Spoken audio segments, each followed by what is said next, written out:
So এই ভিডিওটা শুধু মিডিল চাইল্ডদের জন্য, আর যাদের বাড়িতে দাদা নেই তাদের জন্য এই ভিডিওটা পুরো বেস্ট। ঠিক আছে, তো আজকে আমার সাথে ওটাই হয়েছে যেটা না হওয়ার উচিত ছিল। তো আজকে আমার বাবা দেখো মেয়ে ছেলেদের মধ্যে সমান ট্রিট দেয়, মানে কাউকে ছোট দেখে না বড় দেখে না, সবাইকে সমান স্বাধীনতা সব কিছু সমান।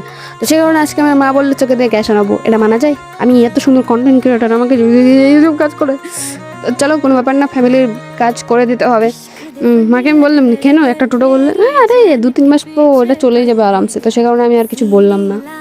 তো এদিকে আমি গ্যাস নিয়ে যাচ্ছি, এদিকে আমার মা একটু ক্যামেরাম্যান, মা একটু ভিডিও টিডিও আমাকে করে দেয়, তোমরা তো জানতা না হয়তো, আমি আজকে বললাম।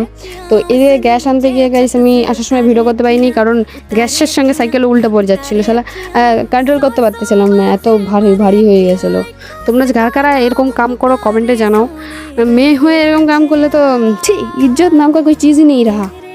সো এদিকে বাড়ি এসে আমি একটু ফ্রেশ ট্রেশ হয়ে নিলাম। তো তোমাদের কার কার সাথে এরকম জীবনে উতার চড়বার থাকে কমেন্টে জানাও। মেয়ে মানুষের সাথে হলে তো ইজ্জত নাম কা কোই চিজ নেই রাহা। সাবস্ক্রাইব করতে ভুলো না। Thank you for watching, bye by.